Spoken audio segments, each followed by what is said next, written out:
बिस्मिल्लाहिर्रहमानिर्रहीम। अस्सलाम वालेकुम रहमतुल्लाहि और उर्दू टीवी में आपको खुश आमदीद कहता हूँ। फ्रेंड्स, मैं आपके साथ एक ब्रेकिंग न्यूज़ शेयर करने जा रहा हूँ। ब्रेकिंग न्यूज़ उन लोगों के लिए है जो सऊदी अरेबिया से छुट्टी गए हैं, लेकिन सऊदी अरेबिया ने उन ममालिक को ब्लैक लिस्ट कर दिया है और वो वापस नहीं आ सके। उन दोस्तों के लिए ये ब्रेकिंग न्यूज़ है। सऊदी अरेबिया से छुट्टी गए हैं तो उनके लिए खादम हरमैन शरीफैन शाह सलमान बिन अब्दुल अजीज़ ने एक हदायतनामा जारी किया है महकमा पासपोर्ट यानी जवाज़ात को कि जो लोग सऊदी अरेबिया से छुट्टी पर गए हैं और सऊदी अरेबिया से बाहर मुकीम गैर मुल्कियों के इकामों, विज़िट वीज़ा और खरूजोदा यानी एग्ज़िट री एंट्री के वीज़ों में 30 नवंबर 2021 तक तोसी शुरू कर दी है। सरकारी खबरसादारे और सऊदी महकमा पासपोर्ट के ट्विटर अकाउंट के मुताबिक महकमा पासपोर्ट 25 रबीउल सानी 1443 बामुताबिक 30 नवंबर 2021 तक वीज़ों, इकामों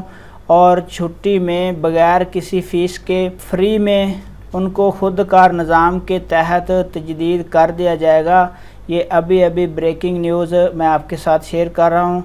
इसकी जो भी तफसीलात हुई वो भी आपके साथ ज़रूर शेयर करेंगे।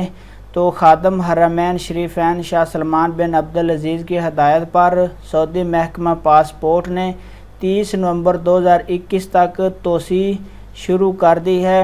आइंदा आने वाले दिनों में हर वो बंदा जो सऊदी अरेबिया से छुट्टी पर गया है लेकिन जिन ममालिक को सऊदी अरेबिया ने ब्लैक लिस्ट किया है वहाँ पे मौजूद है, वो वापस नहीं आ सका, तो उसका इकामा, उसकी छुट्टी, विज़िट वीज़ा पर अगर वो मौजूद है तो सब का आने वाले दिनों में 30 नवंबर 2021 तक तोसी कर दी जाएगी, तजदीद हो जाएगी। अपना बहुत सारा ख्याल रखिएगा। अस्सलाम वालेकुम व रहमतुल्लाह।